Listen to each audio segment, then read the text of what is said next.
Donc hier, je vous expliquais qu'un peu par hasard, j'ai provoqué une sorte de court-circuit dans la mémoire de notre Léon en imprimant le portrait d'un musicien qu'il avait admiré et en l'invitant chez moi sous un vain prétexte. Il réclamait l'un de mes livres, je lui ai dit de monter et pendant que je cherchais le livre, il a regardé le fameux portrait, il a pâli et il m'a dit textuellement « Mais comment vous connaissez ce type-là » Je lui ai répondu « Je pourrais vous dire que j'ai tous ses disques et que j'écoute que lui, mais non, en fait. Il se trouve que je l'ai connu, c'est la vérité, quand j'avais 18 ans à Paris. Il avait étudié dans une école de piano à New York et ça nous impressionnait beaucoup. Alors là, il s'est produit un peu ce que j'espérais, c'est que Léon m'a dit, mais c'est évidemment lui qui cherche à entrer en contact avec moi en ce moment par votre intermédiaire. Et il avait raison, finalement, le fait d'avoir eu cette idée bizarre d'imprimer ce portrait pour l'appâter, en quelque sorte, pourrait avoir été inspiré par le fantôme de ce fameux type, le type de la photo. En tout cas, il s'est produit une chose extraordinaire. Léon s'est assis au clavier du piano, de mon piano, ce qui m'a fait un très grand honneur, parce que de notoriété publique, enfin, d'après sa sœur, il n'avait pas joué depuis presque 10 ans.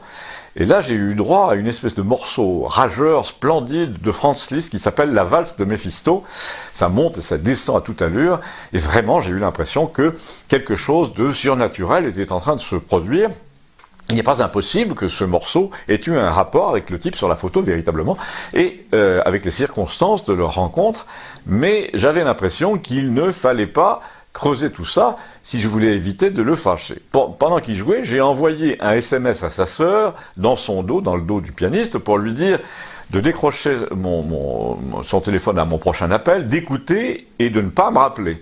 Et j'ai donc refait le numéro pour lui faire entendre les 5 dernières minutes de ce récital improvisé. À la fin, Léon s'est levé comme un zombie. Il m'a dit qu'il me remerciait pour le livre que je venais de lui donner.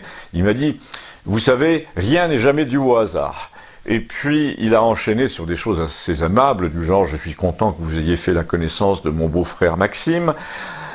Son père était un excellent chef d'orchestre et vous savez quoi, dans les années 30, le chef d'orchestre a débauché une bonne sœur pour lui faire un enfant, ce qui est très mal.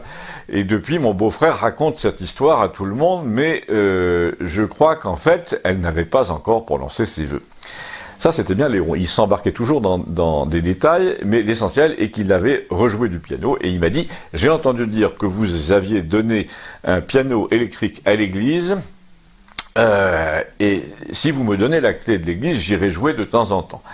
Mais c'est pas moi qui ai la clé de l'église, lui ai-je dit, il faut la demander à Madame Labourdette, et pour avoir le droit de vous la donner, il faut qu'elle demande l'autorisation pratiquement à l'évêque.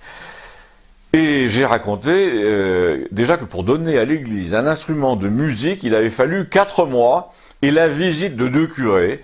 Et il m'a répondu en guise de conclusion, c'est vrai, ce pays est foutu, on ne peut plus rien faire de gré à gré sans 3 mois de démarche.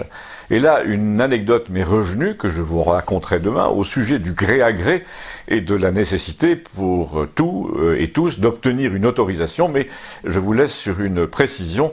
Il adorait Franz Liszt parce qu'il était musicien et mystique, d'ailleurs prêtre à la fois, et il a résumé la chose en disant « La musique, c'est le langage de Dieu ». Abonnez-vous, merci.